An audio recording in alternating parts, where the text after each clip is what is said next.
लिखा सबने? And that velocity gradient, which is having a formula,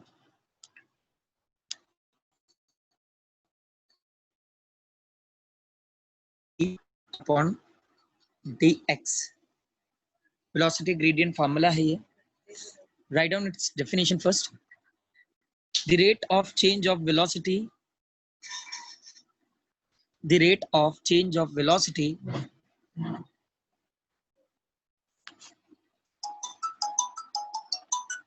the rate of change of velocity with distance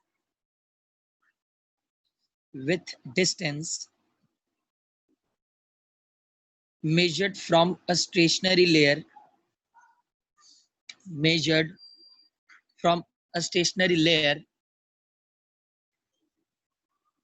is called velocity gradient. And write down that formula, that velocity gradient, which is equal to dv upon dx.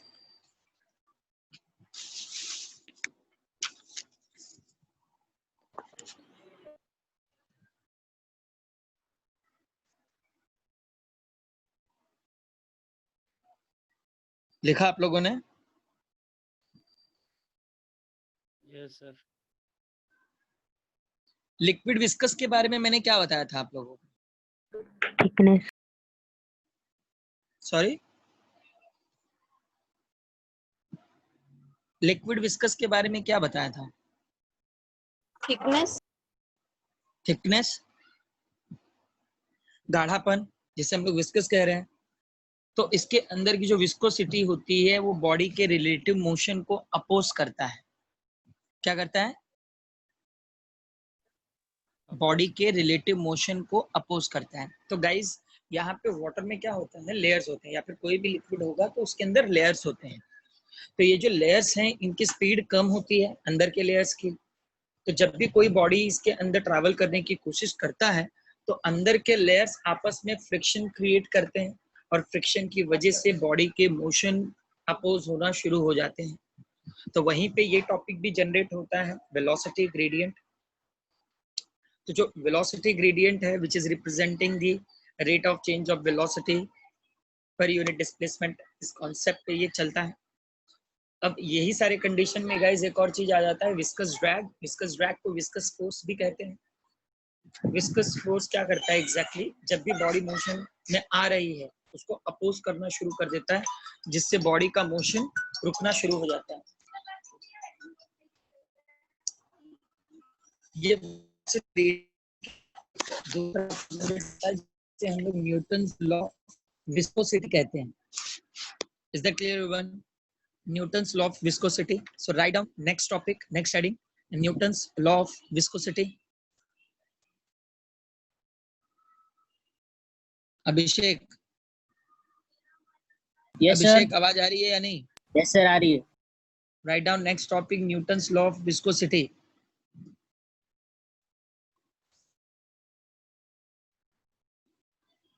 Newton's law of viscosity.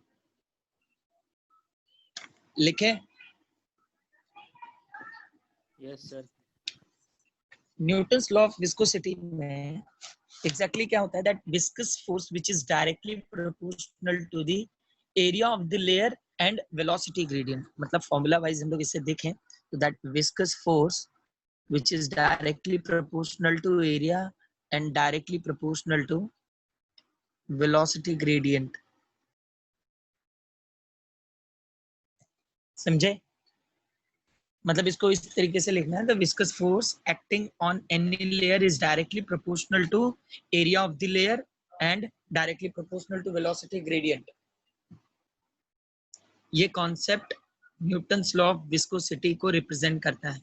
सुना आप लोगों ने statement?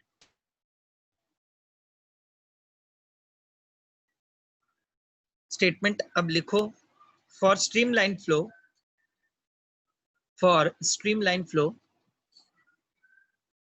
the viscous force acting on any layer, for streamline flow, the viscous force acting on any layer is directly proportional to is directly proportional to area of the layer and velocity gradient. Area of the layer and velocity gradient. लिखे सब लोगों ने statement? Varun हाँ sir. Statement लिखे? हाँ sir. Okay. Ankush, Omkar, Mohammad, आपको shortly याद रखना है इसका statement. Force directly proportional to area and directly proportional to velocity gradient, and that force which is representing the viscous force का काम क्या होता है? which is opposes the relative motion of a body. कैसे अपोज करता है कि जो भी लिक्विड होती है उनके लेयर्स होते हैं. जब भी कोई भी बॉडी उस पर्टिकुलर फ्लूइड में मोशन में होगी तो उनके लेयर्स में फ्रिक्शन जनरेट होता है, जिससे वहां पे अपोजिंग कंडीशन शुरू हो जाते हैं. अब जब इनको डायरेक्टली प्रोपोर्शनल से time we required something constant proportionality है, उसके पहले इनको साथ ले directly proportional to area and directly proportional to velocity gradient. If we convert into the equal sign, remember it everyone. So at that time we required something constant proportionality, and that constant proportionality is eta. समझे? Constant proportionality क्या है? Eta. And that eta is called as the coefficient of viscosity of the liquid. Remember it everyone, that eta which is representing the coefficient of viscosity of the liquid, which depends upon the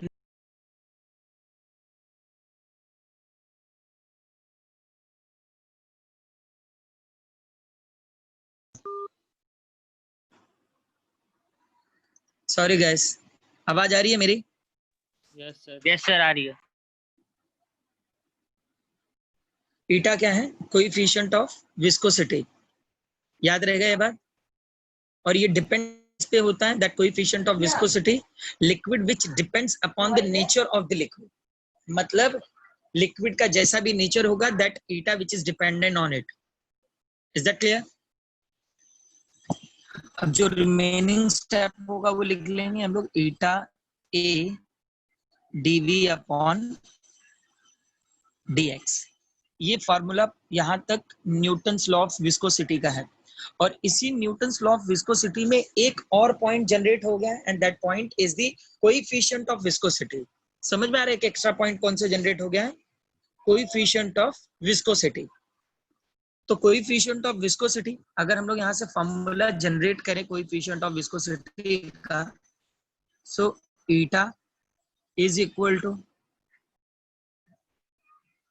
F upon dV upon dx into area. इसका definition कोई बता सकता है? Definition बता सकता है कोई? क्या फॉर्मेट पे डेफिनेशन होगा?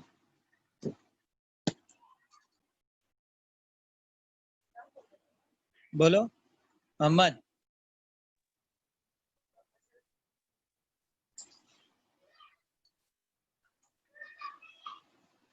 Mahalakshmi, Varun, can you know me the definition of coefficient of viscosity? अरे बनाना तो सिखाया था ना definition Mohammad. Sir, viscous force per unit area per unit viscosity gradient. Velocity gradient क्या है वो? Velocity gradient. क्या है वो? Velocity right gradient. खुशी. अच्छा, मैंने तुम लोग को डेफिनेशन देख के डेफिनेशन बनाना बताया या नहीं? फॉर्मूला देख के डेफिनेशन बनाना. हाँ बताया sir. वरुण, अगर फॉर्मूला दे दिया इट मींस वो डेफिनेशन ही रिप्रेजेंट करता है, खाली आपको समझ के लिखना है. अंकुश, Yes sir. अंकुश डेफिनेशन क्या होगा? The coefficient of viscosity depends is equals to force per unit velocity gradient to the area. इतना याद रखना अंकुश, गलत बोल गए, पूरा पूरा गलत बोल गए। Okay sir, गलत है।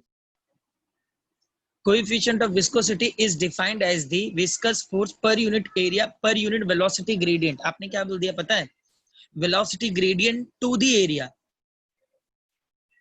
ध्यान रखना होगा अंकुश, Yes sir, yes.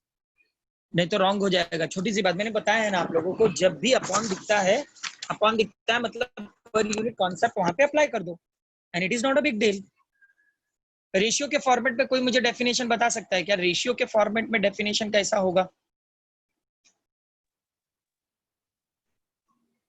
हाँ मोहम्मद बोलो, मोहम्मद, खुशी, हर्षदा, महालक्ष्मी, रेशियो के फॉर्मेट में डेफिनेशन कैसे होगा?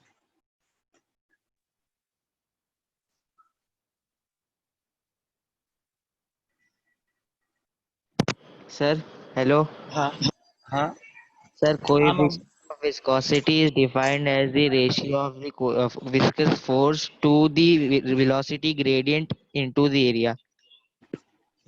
आवाज नहीं आ रही आपकी। सर माइक का कुछ प्रॉब्लम है सर। ओके, कोई रेशियो के टर्म में बता सकता है दूसरा कोई? विराम,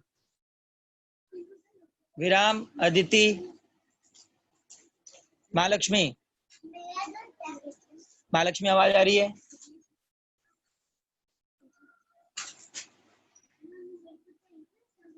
महालक्ष्मी, रेशियो के फॉर्मेट में डेफिनेशन कैसे लिखेंगे?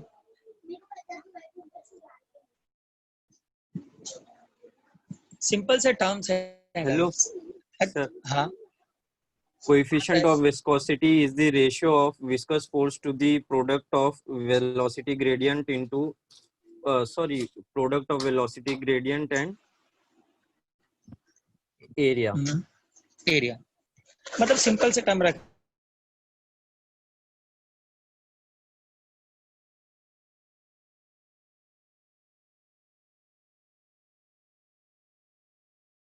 डिनोमिनेटर के बीच में टू वाला कॉन्सेप्ट होगा, और रेशियो वाला फॉर्मेट यूज नहीं कर रहे हो तो न्यूमरेटर और डिनोमिनेटर के बीच में पर यूनिट होगा। गलती से भी अपॉन नहीं लिख देना, याद रखना ये बात, गलती से भी अपॉन नहीं लिखोगे। डेफिनेशन में अपॉन लिखना ही नहीं है, वो बोलने का फॉर्मूला पढ़ने का फॉर्मेट होता है, डेफिनेशन लिखने का नहीं। तो अभी एक काम करो आप लोग, न्यूटन्स लॉ ऑफ विस्कोसिटी का स्टेटमेंट लिखा आप लोगों ने?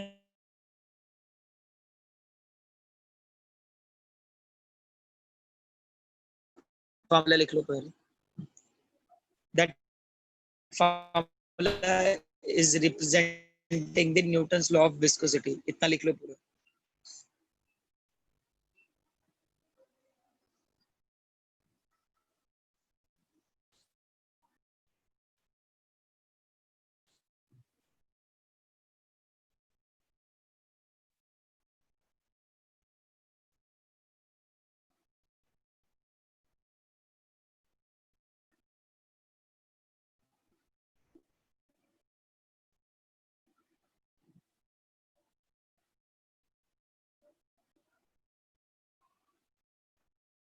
Done? Yes, sir. Yes sir। Okay.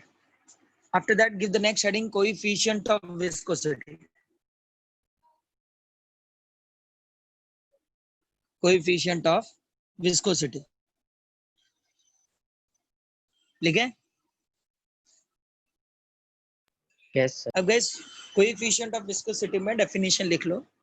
The coefficient of viscosity is defined as the coefficient of viscosity is defined as the viscous force per unit area, viscous force per unit area per unit velocity gradient, per unit velocity gradient।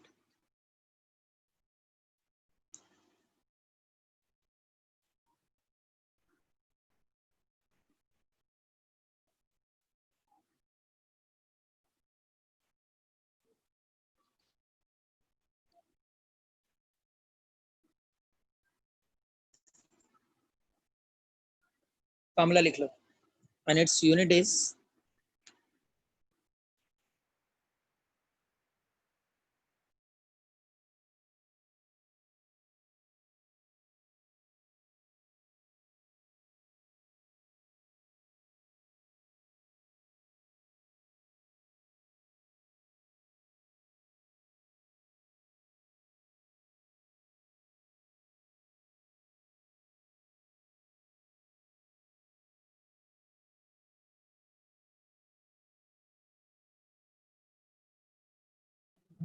equal to 10 poise. Poise का मतलब होता है guys opposition, मतलब किसी भी body के relative motion को ये अपोज करने में यूज होता है, उसको ही हम लोग पॉइस कहते हैं। तो यहाँ पर जो कोएफिशिएंट ऑफ विस्कोसिटी है, कोएफिशिएंट ऑफ विस्कोसिटी भी बॉडी के रिलेटिव मोशन को अपोज करने के टाइम पे ही जनरेट हुआ है, इसीलिए इसके अकॉर्डिंग इसका एक यूनिट जनरेट हुआ है deca poise. 1 deca poise which is equal to 10 poised.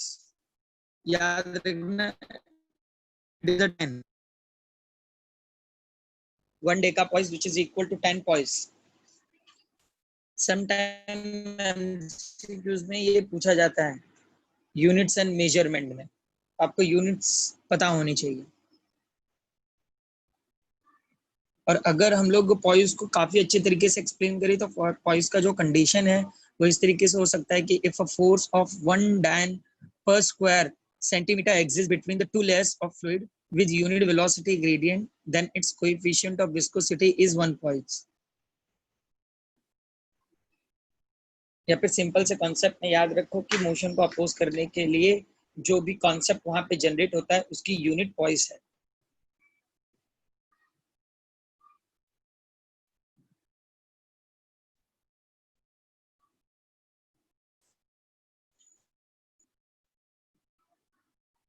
Done?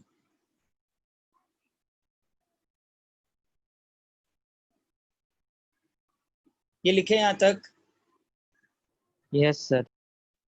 अब गाइस एक नोट लिखो, एक नोट लिख लो पॉइस के ऊपर। Velocity of liquid decreases, velocity, not velocity, sorry guys, in notes, viscosity of liquid decreases, viscosity of liquid decreases with temperature. I repeat, viscosity of liquid decreases with temperature, while that of gases increases with temperature, while that of gases increases with temperature. I repeat that note, viscosity of liquid decreases with temperature while that of gases increases with temperature. अच्छा, ये note जो आपने लिखा है इसे explain कर सकते हो क्या? क्या है ये नोट? सर विस्कोसिटी मतलब जो गाढ़ापन है लिक्विड का वो टेम्परेचर के इंक्रीज होने से डिक्रीज हो जाता है, but in gases it's the opposite, जब Right. टेम्परेचर डिक्रीज करेंगे तो विस्कोसिटी बढ़ जाएगी। Right, is that clear all? Sir but आपने नोट में मेंशन नहीं किया इंक्रीजेस और डिक्रीजेस इन टेम्परेचर सर। नहीं, देखो यहाँ पे टेम्परेचर के अकॉर्डिंग, यहाँ पर भी टेम्परेचर की बात आ रही है ना, मतलब वहां पर हीट अप कंडीशन आ रहा है मोहम्मद, मतलब हीट जनरेट हो रहा है, हीट की वजह से ये लिक्विड, ये तो बहुत ही कॉमन सा पॉइंट है कि विस्कस लिक्विड विस्कोसिटी कब डिक्रीज होगा? while we increase the temperature, yes or no? Yes sir. So is there necessary to specify over there that temperature which should be increases or decreases? Sir वो but समझ नहीं आ रहा था तो मेरे को थोड़ा ऑयल का एग्जांपल याद आ गया। ये इतना याद रखो कि मतलब ये नोट पॉइंट है, मतलब यहाँ पर ये चीजें समझने के लिए रखती है, यूज करते हैं हम लोग कि 1 मार्क में जो क्वेश्चंस आते हैं वो ज्यादातर प्रैक्टिकल होते हैं। तो इस तरीके के पॉइंट याद रखना है कि विस्कोसिटी तभी अपने आप को रिड्यूस करेगी जब टेम्परेचर इंक्रीज होगा, अदरवाइज नहीं। ठीक है? Yes sir. याद रखो, ये कॉन्सेप्ट सारे याद रखो। ओके, यहाँ तक क्लियर हुआ सबको? यस और no guys? Yes. Yes, sir. अब नेक्स्ट हेडिंग है Stokes law.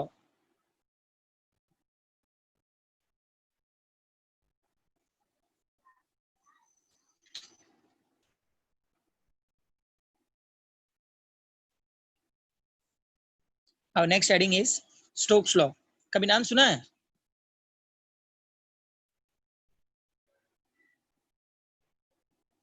No sir. Stokes भी एक साइंटिस्ट थे जिन्होंने एक चीज मेजर की थी कि लाइक जब भी एक स्फेरिकल बॉल, आवाज आ रही है मेरी आप लोगों को?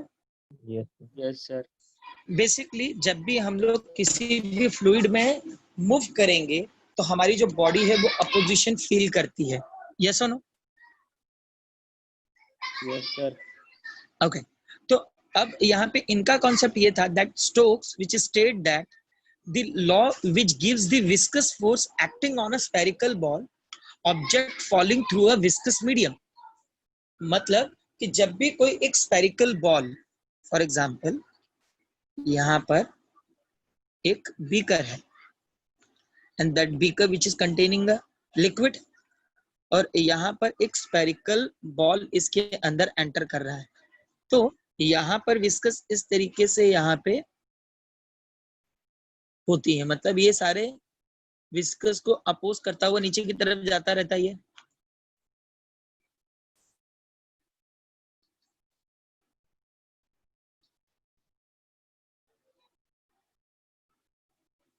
तो यहाँ पे इसका जो फोर्स है डाउनवर्ड है, डाउनवर्ड फोर्स भी है, और इसके पास एक पर्टिकुलर वेट भी है जिसकी वजह से ये कंटिन्यूसली नीचे की तरफ पुश हो रहा है। तो कंडीशन यहाँ पर ये है कि ये स्फेरिकल है तो यहाँ पर भी विस्कस फोर्स जनरेट हो रहा है। याद रखना, अगर हम लोग वाटर में एक पॉइंटर को डाल दें, मतलब तरीके से एक पॉइंट को डाल दें, कोई एक तीर वगैरह लेके उसके अंदर डालें, या फिर हम लोग एक नाइफ को उसके पॉइंट की तरफ रख के नीचे डाल दे, तो याद रखना वो नाइफ जरा भी विस्कस फील नहीं करेगा। लेकिन यहाँ पर जो स्फीयर है, स्फीयर के पास एक अपना पर्टिकुलर शेप है, जिस शेप की वजह से इसके अंदर विस्कस जनरेट हो रहा है। इस कॉन्सेप्ट को एक्सप्लेन किया था स्टोक्स लॉ ने। तो स्टोक्स लॉ के नीचे एक नोट लिखो पहले,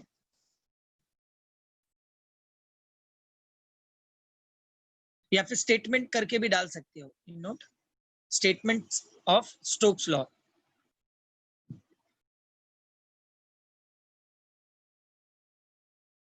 उस नोट पॉइंट में लिख लो, the law which gives the viscous force, the law which gives the viscous force acting on a spherical object,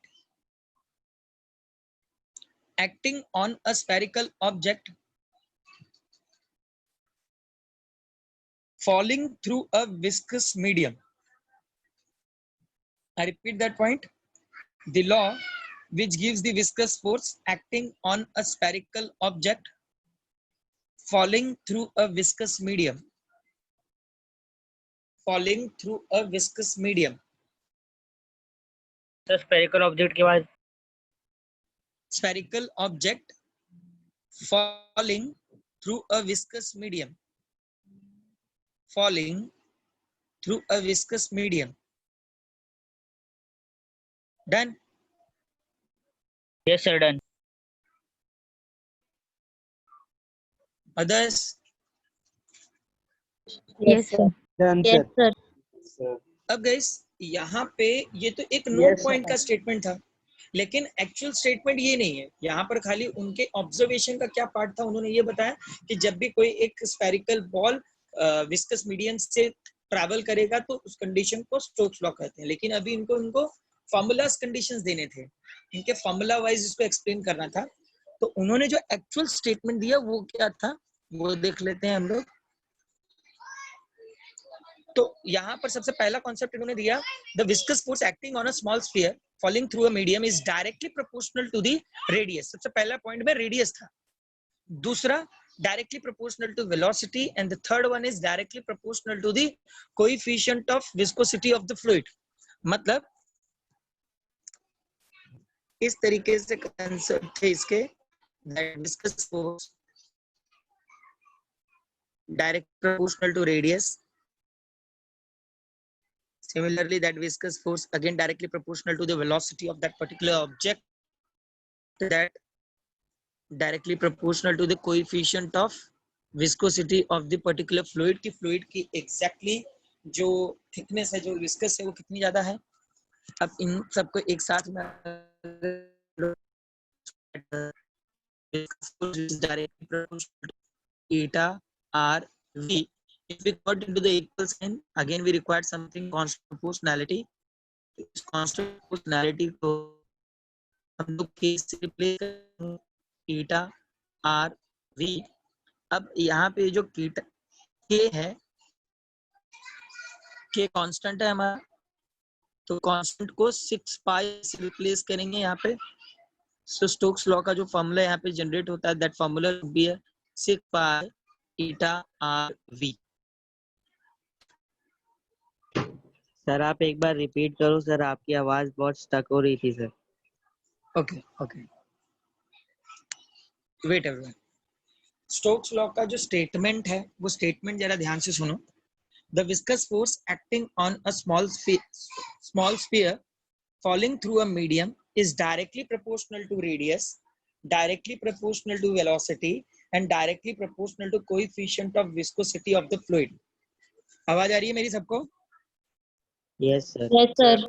इसका एक्चुअल स्टेटमेंट क्या है, समझ में आ रहा है कि जब भी वो स्मॉल स्फीयर उस पर्टिकुलर विस्कस मीडियम के थ्रू ट्रैवल कर रहा था, तो वहां पे कौन कौन से पॉइंट हाईलाइट किए जा सकते हैं. तो यहाँ पे 3 पॉइंट हाईलाइट हुए हैं, radius, velocity and viscosity, coefficient of viscosity of fluid. Is that clear? Yes, sir. Yes sir. तो याद रखना, ये कॉन्सेप्ट ऐसा था कि भाई ये जो विस्कस फोर्स है, ये मतलब इन सारी चीजों पे डिपेंडेंट है, इन तीनों पॉइंट पे डिपेंडेंट है कि जितना बड़ा बॉडी का शेप होगा उसके अकॉर्डिंग वहां पे विस्कस फोर्स जनरेट होगा, मतलब उसके रेडियस के according.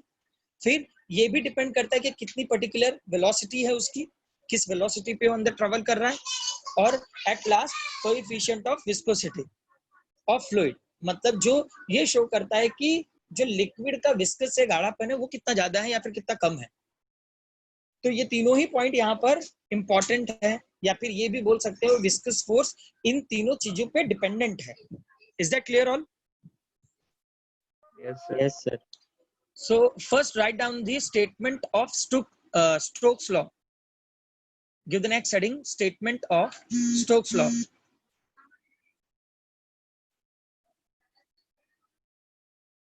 Statement of Stokes law. आवाज आ रही है मेरी क्लियरली आपको? Break हो रही है सर, सर हो रही आपकी. है sir. What about now? Yes, yes sir. Sir. अब ठीक Okay. है. So write down the statement. The viscous force acting on a small sphere. The viscous force acting on a small sphere falling through a medium. Falling through a medium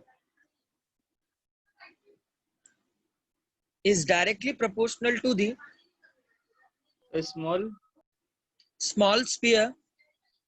I repeat that point once again. The viscous force acting on a small sphere falling through a medium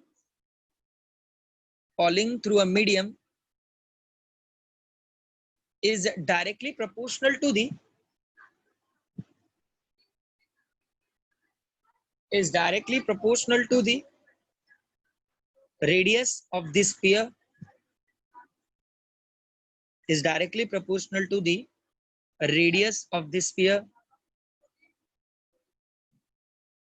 to the radius of the sphere, comma, its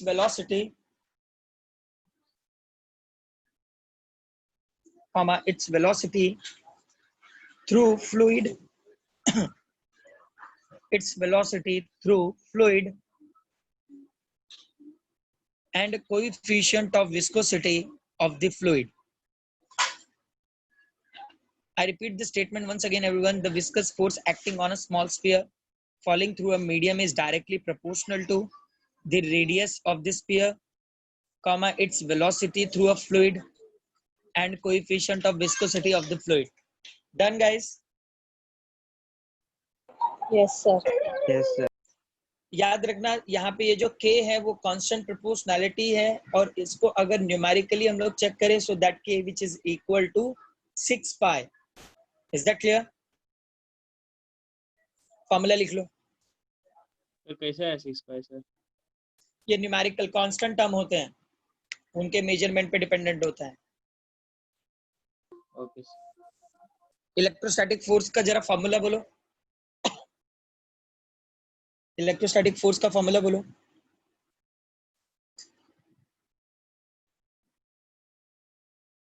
Come on, speaker. Coulomb force का बता दो।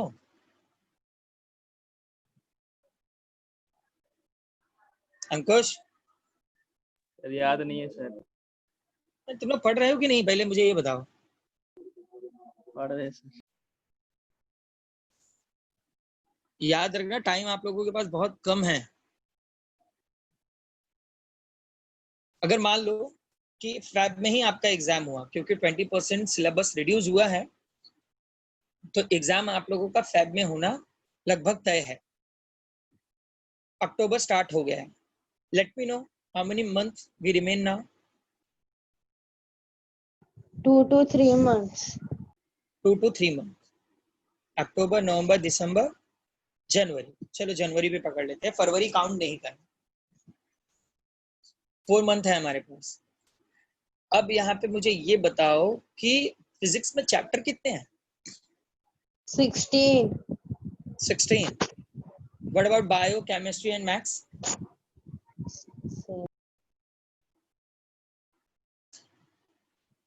इतना हम लोग on an average पकड़ के चल सकते हैं कि सब में 15-15 चैप्टर तो होंगे ही। Yes, sir. 15-15 चैप्टर्स तो हो ही सकते हैं। तो ऑन एन एवरेज, और याद रखना मैथ्स में 14 है, मैथ्स बाकी सब में में 16 है। 16 है। Bio Okay, में भी तो 15 है. मतलब ऑन एन एवरेज 15 का हम लोग कॉन्सेप्ट पकड़ सकते हैं, तो लगभग 63-64 ऐसे चैप्टर होंगे, राइट? Yes sir. अब अगर एक चैप्टर को हम लोग 2 दिन देते हैं, तो 63 चैप्टर्स को कंप्लीट करने में कितना टाइम जाएगा?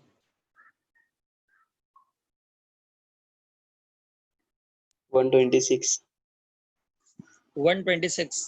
कितने दिन बचे हैं अभी 4 महीने में?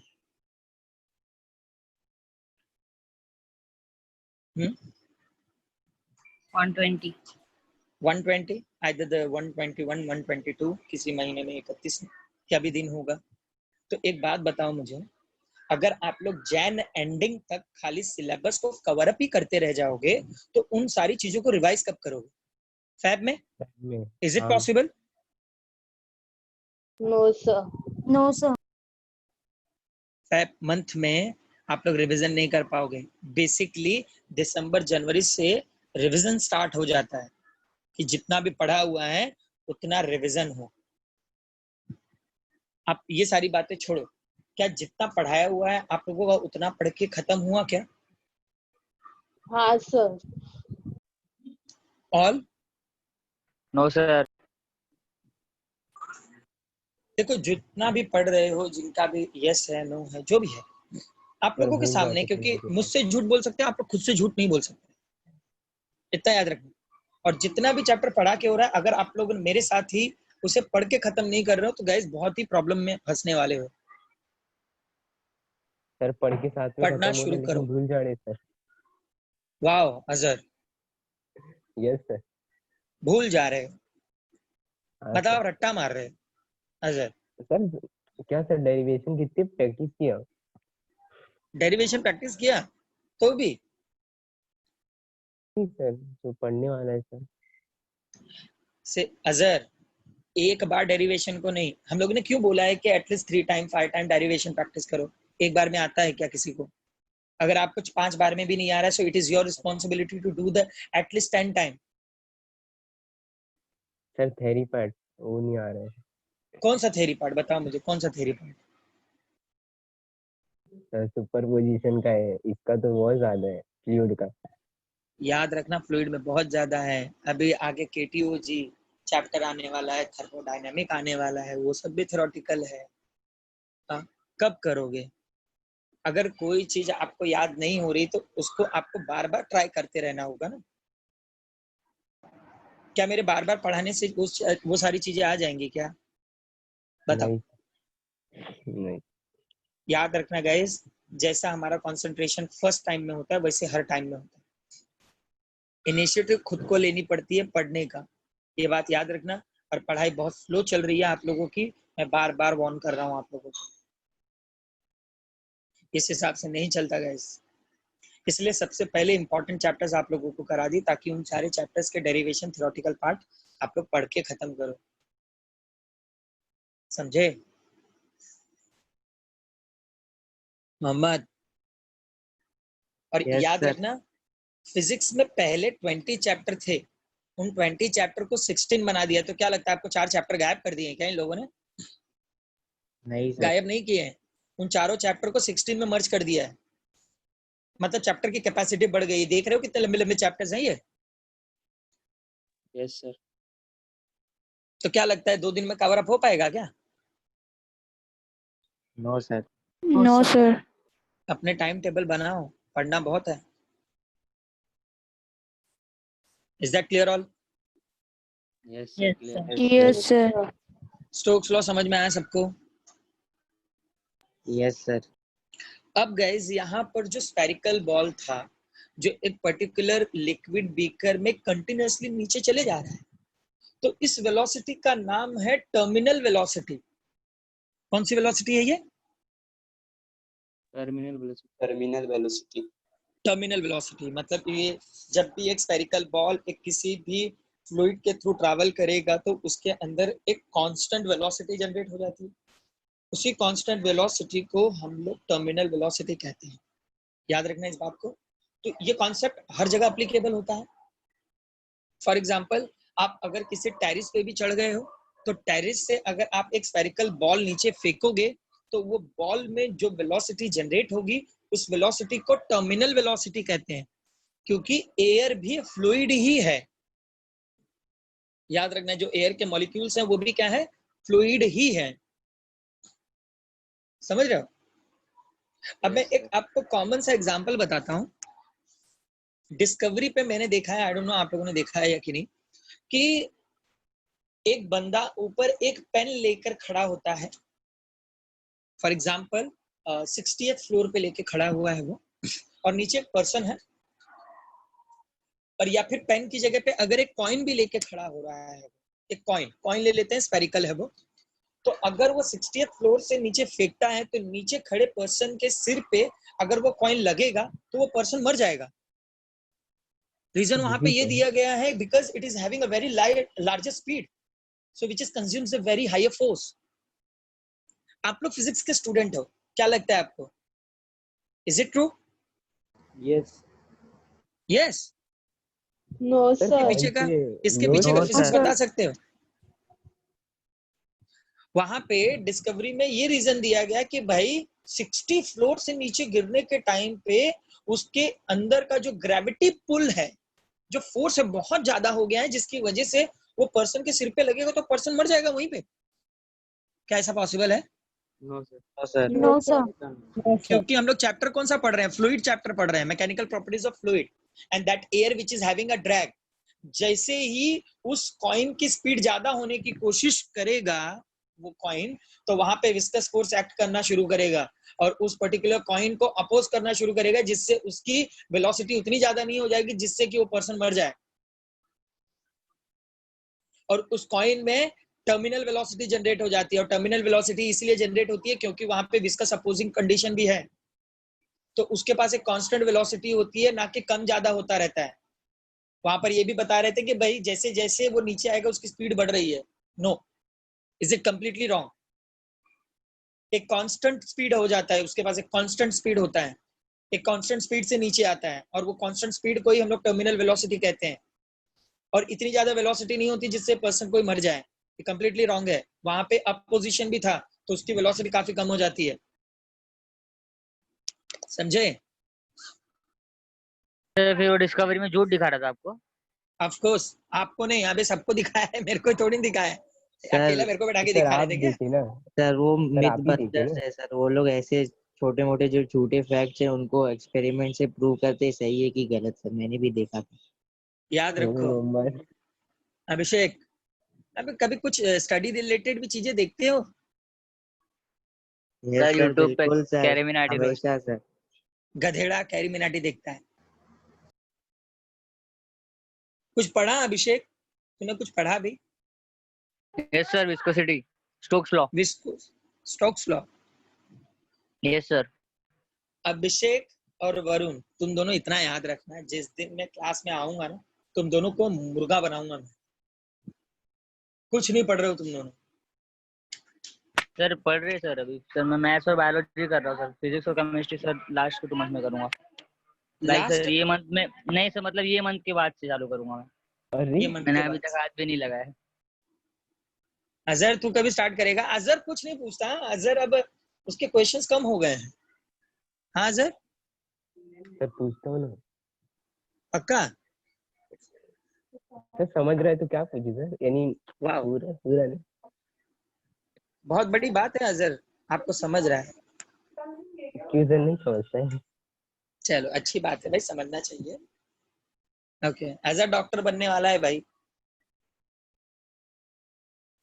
ओके नेक्स्ट हेडिंग दे दो, टर्मिनल वेलोसिटी।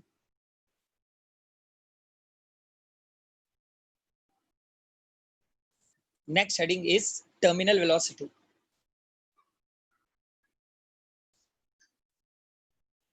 लिखे, the constant maximum velocity acquired by a body, the constant maximum velocity acquired by a body, the constant maximum velocity acquired by a body falling through a viscous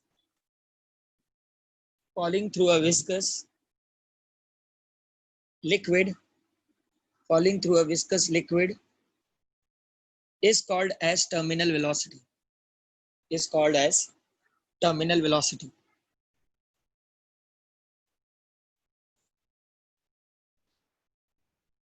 Is called as terminal velocity. Done? Yes sir. Yes, sir. अब guys terminal velocity को हम लोग एक liquid beaker लेके जरा समझ लेते हैं कि टर्मिनल वेलोसिटी एग्जैक्टली किस तरीके से वर्क कर रहा है। फॉर एग्जांपल यहाँ पे एक बीकर हम लोग बना लेते हैं।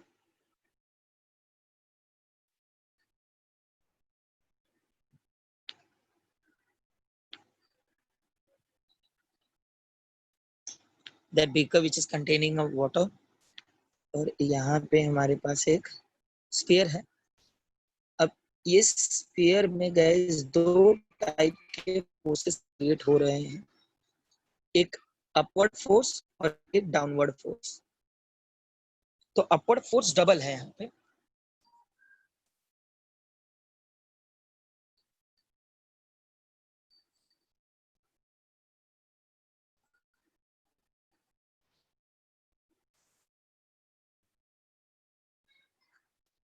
that beaker which is completely filled with the water. अब यहाँ पे कौन से फोर्सेस जनरेट हो रहे हैं, सबसे पहले वो समझ लेते हैं हम लोग। सबसे पहले हम यहाँ पर क्या कर रहे हैं कि हम लोग एक अपने पर्टिकुलर फोर्स से उस स्पीयर को नीचे डाल रहे थे, तो स्पीयर का जो वेट है वो नीचे की तरफ अट्रैक्ट हो रहा है। तो याद रखना यहाँ पर जो डाउनवर्ड फोर्स है वो वेट है, याद रखो डाउनवर्ड वॉइस फोर्स है ब्रेक वो हो रही है वेट है। आपकी। सो वेट, आवाज आ रही है मेरी अभी? हाँ सर। Okay. Yes, sir. याद रखना यहाँ पे जो स्पीयर है, that sphere which is moving inside the liquid, तो जो नीचे की तरफ जा रहा है, जो उसको डाउनवर्ड फोर्स अप्लाई हो रहा है, that downward force is because of weight, मतलब वेट की वजह से वो नीचे की तरफ अट्रैक्ट होते चले जा रहा है। तो यहाँ पे डाउनवर्ड सर अटक रहा है। लिख रहा हूँ, यहाँ पर जो सर ब्रेक हो DF रहा है लिखा है, आवाज। that voice DF break which हो is रही है आपकी, नहीं representing समझ the, रहे। अभी भी ब्रेक हो रही है क्या? अभी भी वॉइस ब्रेक हो रही है अब क्या? तो जब क्लियर है। आप पूछते हो तब नहीं होती है। जब आप एक्सप्लेन करते हो तभी आपकी वॉइस ब्रेक होती है। Okay okay, what about now? अभी क्लियर क्लियर है? यस। ओके, अभी अभी आप पे याद रखना कि सबसे पहले जो यहाँ पे स्पीयर है, स्पीयर अपने वेट की वजह से लिक्विड बीकर में नीचे की तरफ अट्रैक्ट हो रहा है। किसकी वजह से? कमान स्पीक अप एवरीवन। सर अपने वेट की वजह से, Weight. वेट की वजह से। तो यहाँ पे याद रखना है DF का मतलब डाउनवर्ड फोर्स। मेरे पास जगह कम है, आप लोग कंप्लीट लिखना। Downward force which is equal to mass due to gravity. Downward force is equal to mass due to gravity, समझे? ये हमारा डाउनवर्ड फोर्स है। अब विस्कस फोर्स क्या करेगा? विस्कस फोर्स इसे अपवर्ड डायरेक्शन में पुश करने की कोशिश करता है। तो यहाँ पे अप क्या आता है? यहाँ पे अप थ्रस्ट।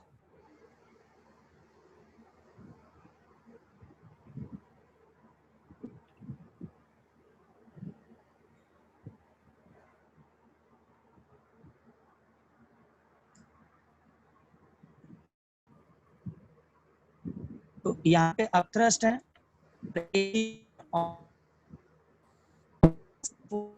सर आपकी वॉइस ब्रेक हो रही है। सुनाई नहीं दे रहा है। सर आपका कुछ सुनाई नहीं दे रहा है। स्क्रीन दिख रहा है मेरा आप लोगों को? Yes sir sir. स्क्रीन दिख रही है। क्लियर है सर। स्क्रीन दिख रहा है सबको? हाँ क्लियर है सर। Yes sir. तो यहाँ पे स्क्रीन पे देखो, मैंने कुछ डायग्राम में एरो शो कर रखे हैं। बॉल में जो डाउनवर्ड फोर्स था खाली वेट है, जो अपवर्ड फोर्स है उसके अंदर दो चीजें हैं। अपथ्रस्ट है, upthrust which is generated by the liquid thickness, और जो दूसरा है वो विस्कस फोर्स है। विस्कस फोर्स भी उसे अपोज करने की कोशिश कर रहा है। मतलब जो मोशन है, जो बॉडी नीचे आ रही है उसे ऊपर पुश करने की कोशिश विस्कस फोर्स भी कर रहा है और अपथ्रस्ट भी कर रहा है। अपथ्रस्ट पे हम लोगों ने ऑलरेडी बहुत सारा डिस्कशन कर रखा है। तो अपथ्रस्ट के साथ यहाँ पे विस्कस फोर्स है, मतलब अपवर्ड जो फोर्स है वो डबल है और डाउनवर्ड जो फोर्स है वो एक ही है, जिससे वेट में हम लोग। सॉरी, किसने पूछा जरा ये बात मुझे? आप नाम बताओ जरा अपना। अरे पूछो भाई, डरो मत, पूछो। सर सोहेल है। सोहेल, अच्छा। मोहम्मद आवाज आ रही है क्या आपको? मोहम्मद महालक्ष्मी। Yes sir, आ रही है sir.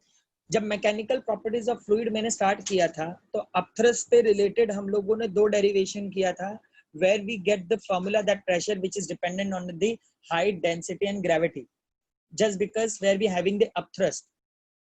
बताया था ये बात?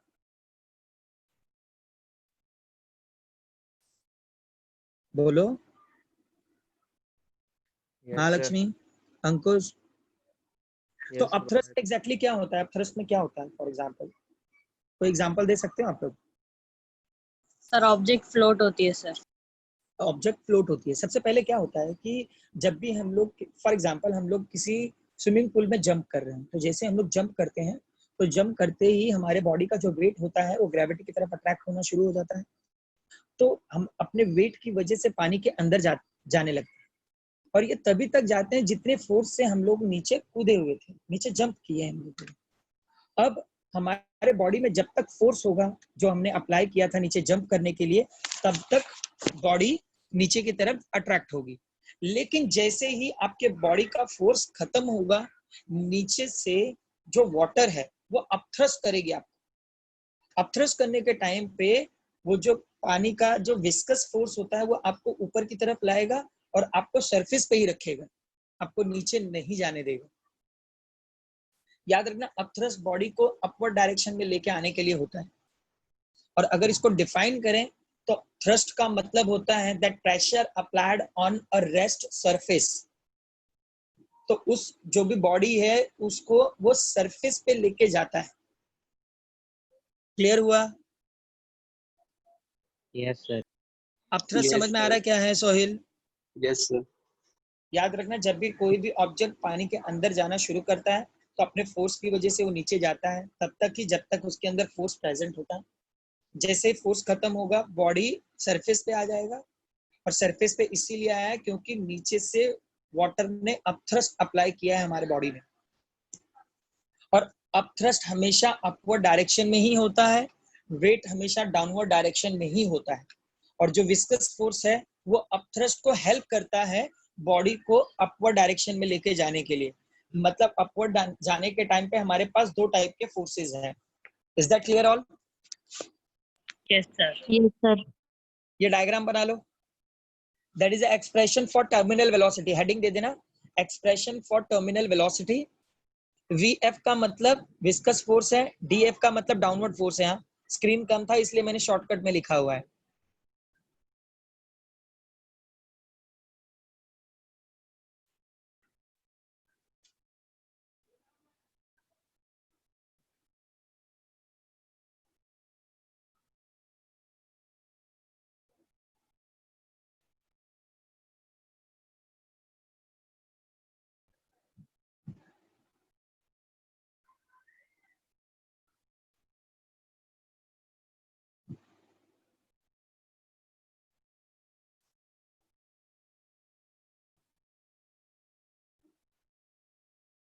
डायग्राम बनाया सब लोगों ने? Yes sir, done. Yes, sir. Done. अब गाइस जरा पॉइंट वाइज चलेंगे ताकि आप लोगों को टर्म्स क्लियर रहें सारे। सबसे पहला लिखो, consider a spherical object falling through a viscous fluid. Consider a spherical object falling through a viscous fluid. Forces sir थोड़ा आराम एक्सपीरियंस्ड। से बोलो ना सर। ठीक है भाई, ठीक। Consider a spherical object falling through a viscous fluid, falling through a viscous fluid,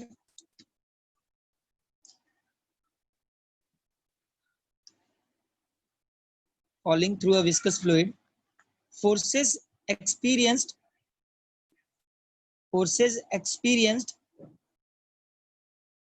by it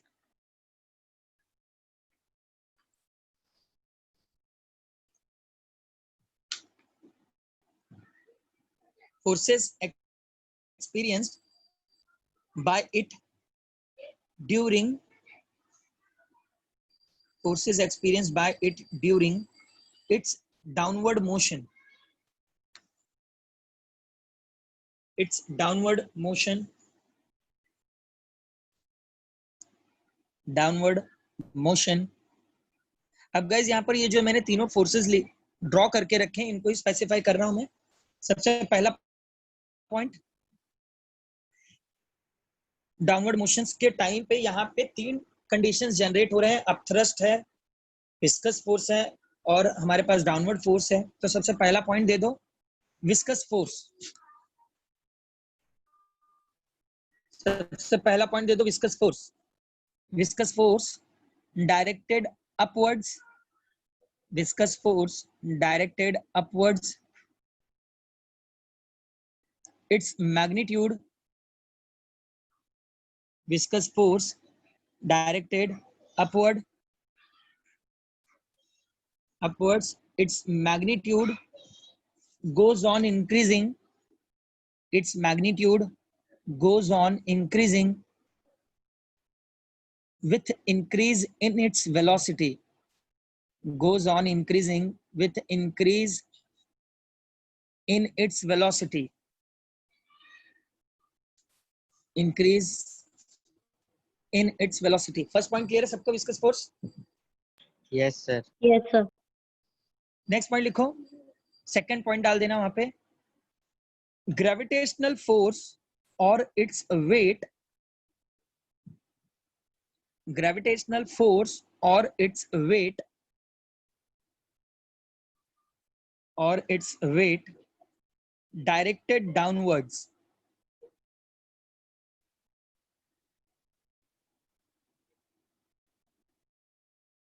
gravitational force or its weight directed downwards.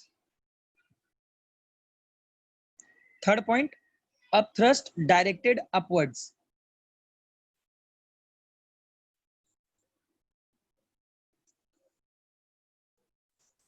लिखे?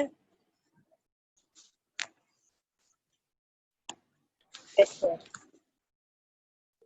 Okay, after that next point में लिखो, let a sphere of radius small r, let a sphere of radius small r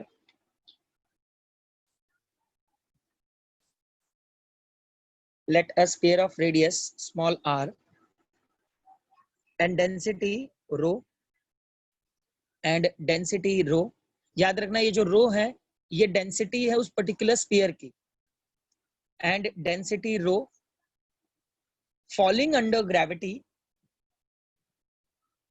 falling under gravity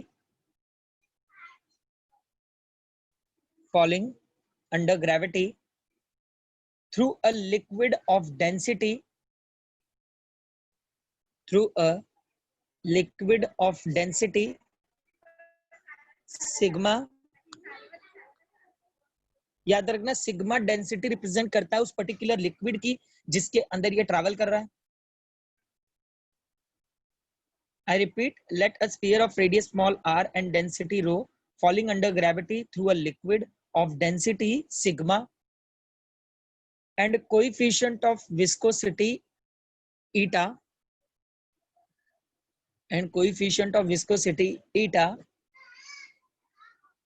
as shown in the figure. As shown in the figure.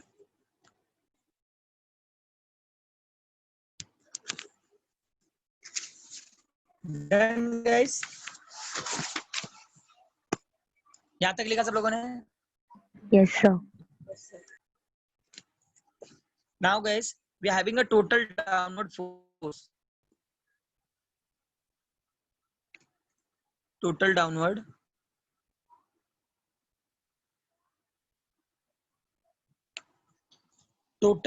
force में सबसे पहला हमारे पास आ जाता है weight.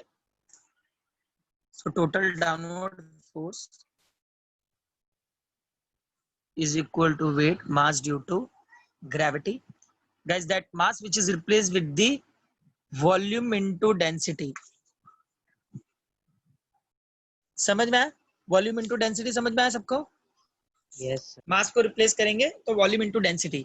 Volume किसकी है ये रो डेंसिटी किसकी रिप्रेजेंट करता है? रो Ball. किसकी डेंसिटी रिप्रेजेंट करता है? Sphere. स्फेरिकल बॉल की. स्फेरिकल बॉल की. तो वॉल्यूम किसका होगा? स्फीयर का स्फेयर का. तो कितना है वॉल्यूम?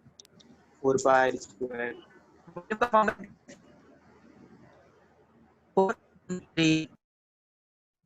आर स्क्वायर की r cube?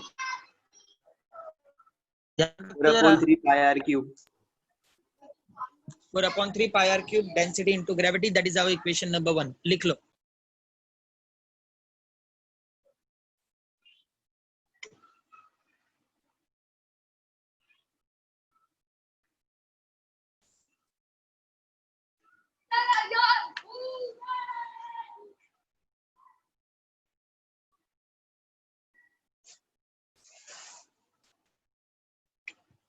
Done? Sir sir cup है ना सर, कप.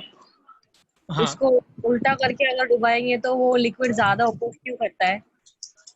लिक्विड क्योंकि उससे ज्यादा वॉल्यूम मिल रहा है वहां पे. Okay sir. उसे वॉल्यूम मिल रहा है ना अपोज करने के लिए. समझ में आ रहा है? हाँ सर, हाँ समझा सर. वो सरफेस मिल रहा है ना उसे अपोज करने के लिए.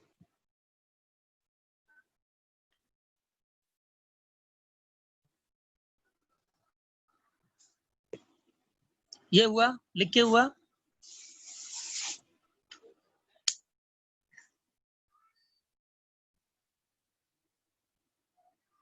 डन?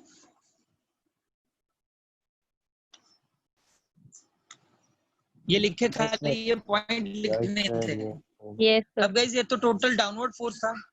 ये क्या था? टोटल डाउनवर्ड फोर्स था. Total upward force.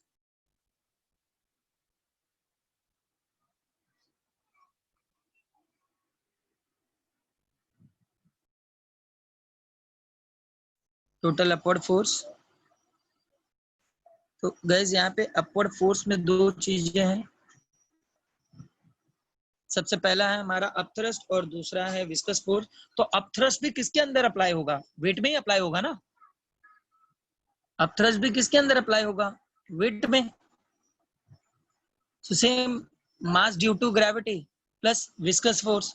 Viscous force क्या था हमारे पास? 6 पाई ईटा आर वी। तो यहाँ पे 6 pi eta are we, same वापस मास को रिप्लेस करेंगे।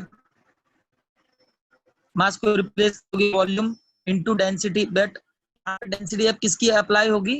उस लिक्विड की, उस पर्टिकुलर वॉल्यूम में। सर वॉइस ब्रेक हो रही है। वॉइस ब्रेक हो रही है मेरी?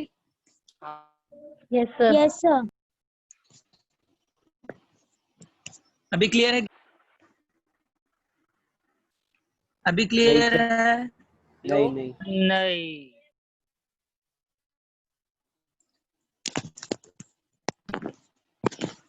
What about now, guys? What about now? Yes, clear है अभी। क्लियर से बेटर। Clear है?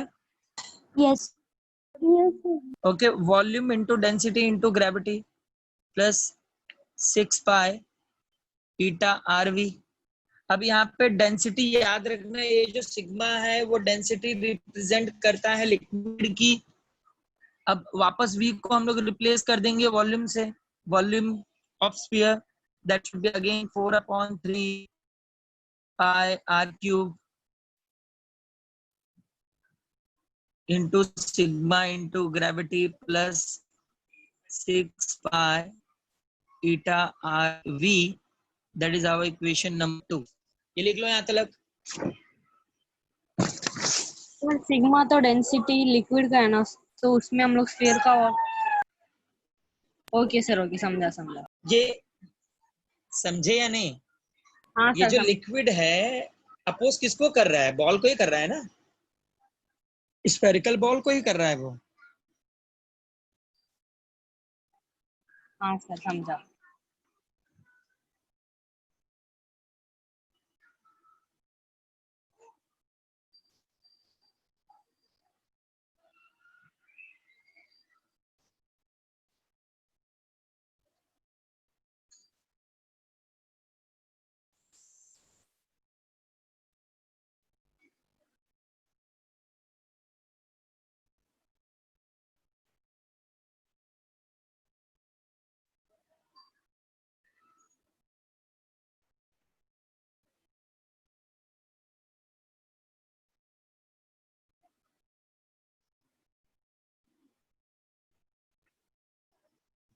Done sir. Done all? Yes sir। Yes sir. अब गाइस नेक्स्ट में लिखो total is equal to total downward. Total upward force is equal to total downward force.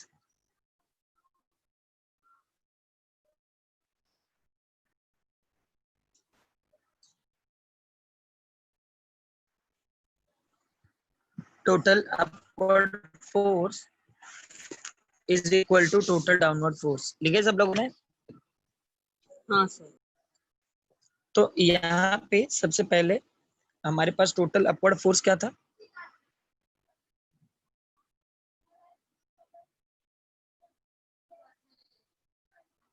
6 pi eta RV plus 4/3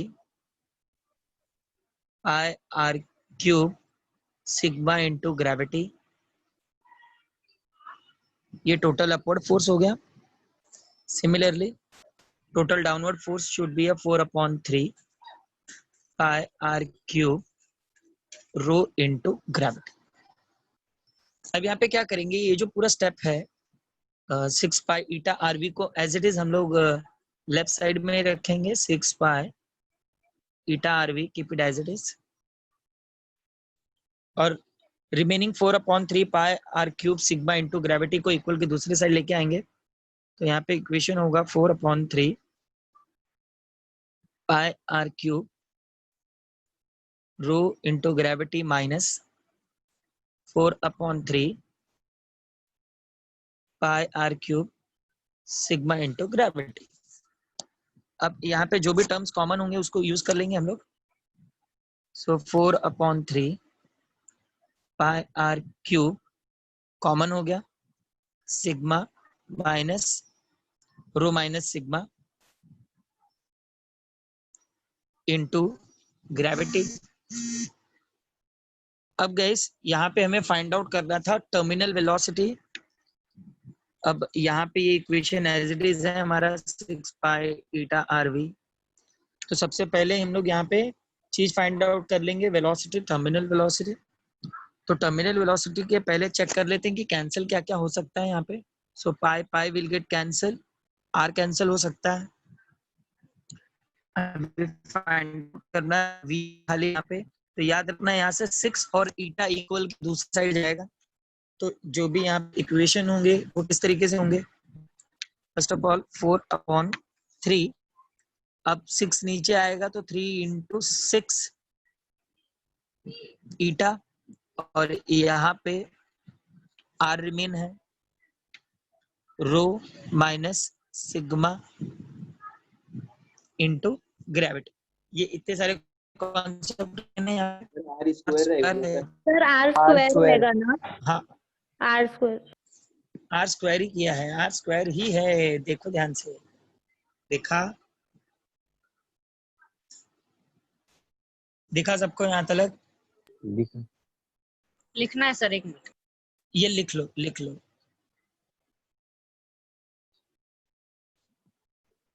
ये लिख लो, फिर उसके बाद रब करके लिखता हूँ। स्क्रीन खत्म हो गया है।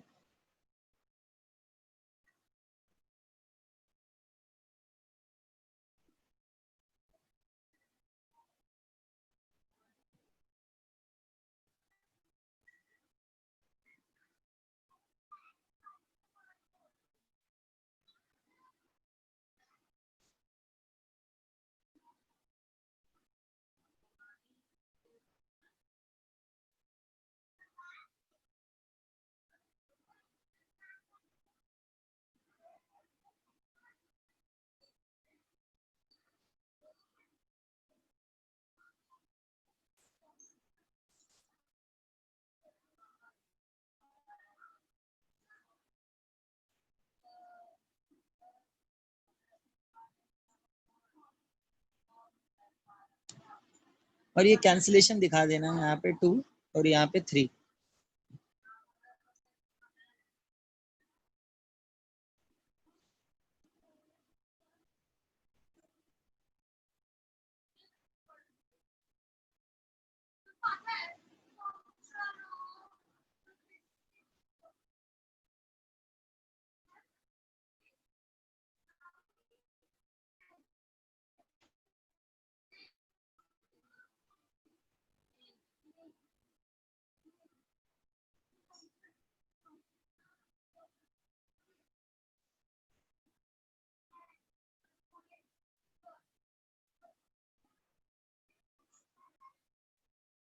Done, sir. Done everyone? Yes sir. Okay, अभिषेक,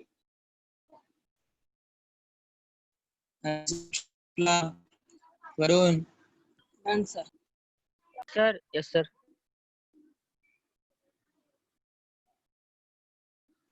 तो यहाँ पे क्या इक्वेशन होगा,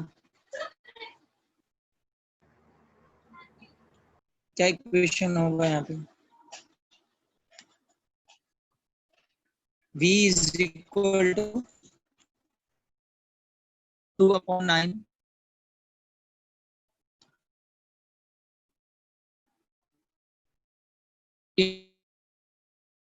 तो वॉइस ब्रेक हो रही है आपकी। into G। अभी क्लियर हो रही है वॉइस? वॉइस क्लियर हो रही है मेरी? यस और no? Yes, sir. Yes, sir. into G वापस ब्रेक हो रही है, रो माइनस सिग्मा ब्रेक हो रही है वापस। ऑन। स्क्रीन दिख रहा है मेरा आप लोगों को? Yes sir. स्क्रीन दिखाई दे रहा है सब लोगों को? Yes sir. जरूरी है वो क्वेश्चन में बोलूं तो ही सुनोगे? कैंसिलेशन हुआ है तो डायरेक्ट लिख सकते हैं ना? Yes, sir. हाँ वरुण? वरुण बताना जरूरी था इसलिए बस। अच्छा, बताना जरूर था। अच्छा वरुण, जरा मुझे ये बताओ कि ये जो V है यहाँ पे रिप्रेजेंट क्या कर रहा है? V यहाँ पे क्या रिप्रेजेंट कर रहा है? बोलो। विस्कोसिटी। क्या विस्कोसिटी या फिर क्या वेलोसिटी। रिप्रेजेंट कर रहा है? विस्कोसिटी या तो velocity? Not sure. What is exactly is it? Terminal velocity पढ़ा रहा हूँ ना मैं। हाँ, टर्मिनल वेलोसिटी। भाई तू कहाँ पे सोया है? खाली आवाज ही सुनता है, समझ में भी आ रहा है? नहीं समझ में आ रहा है ना एकदम। अच्छा, एकदम समझ में आ रहा है, लेकिन चल क्या रहा है जब यही नहीं पता है तो कैसे मान लूं? अभिषेक, अभिषेक, यस सर। कौन सा लेक्चर चल रहा है ये? Sir physics. पक्का? पक्का सर। आप फिजिक्स कौन सा पढ़ाते हो ना? टॉपिक पढ़ा रहा हूँ? कौन सा टॉपिक पढ़ा रहा हूँ? Mechanical properties of fluid. अरे ये गधेड़ा, अभी कौन सा टॉपिक पढ़ा रहा हूँ? विस्कोसिटी। विस्कोसिटी। तो मतलब वी विस्कोसिटी है? सर वी वेलोसिटी है ना वो तो। कौन सी वेलोसिटी है? Sir terminal velocity. अरे भाई कितनी सर प्रॉब्लम है, समझ में आ रही है ना? सर आ रही है सर, बिल्कुल बिल्कुल। अभिषेक कैसे काम चलेगा इतना खोए रहोगे तो? हाँ, that V which is representing the terminal velocity, everyone terminal velocity का टॉपिक कर रहा हूँ अभी, ये बात याद रखो। यहाँ पर V का that upon 9 into r square into g rho minus sigma upon eta which is representing the terminal velocity. Is that clear all? Varun yes sir. हाँ सर। क्या रिप्रेजेंट कर रहा है ये? Terminal terminal velocity. Velocity. Clear? अब यहाँ पर एक और भी हम लोग कोएफिशिएंट ऑफ विस्कोसिटी का एक और फार्मूला ढूंढ सकते हैं, and that formula should be what? क्या फार्मूला होगा? सेम ना, 2/9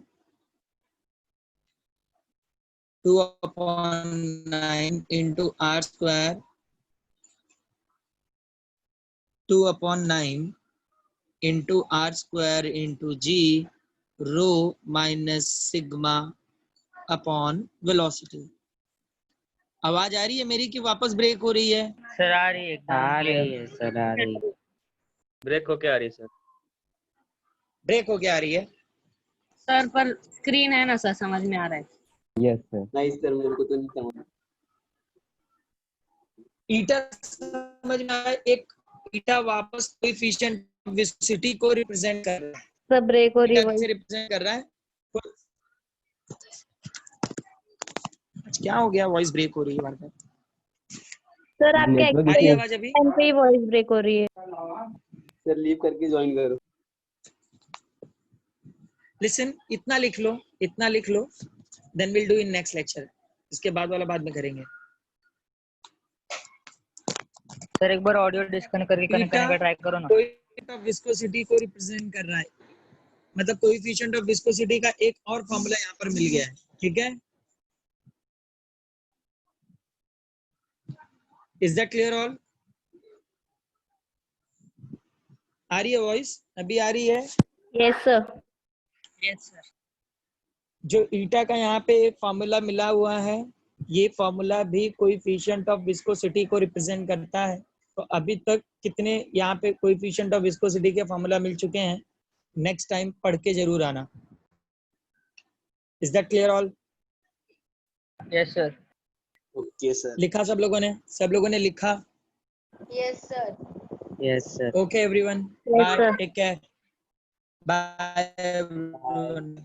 Yes, Bye. sir. Stay home, stay safe. Thank you sir. Thank you sir.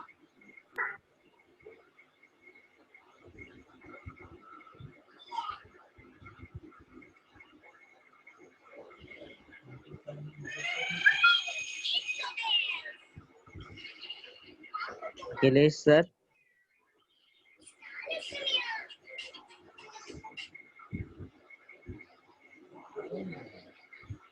Sir ma'am lecture and करो।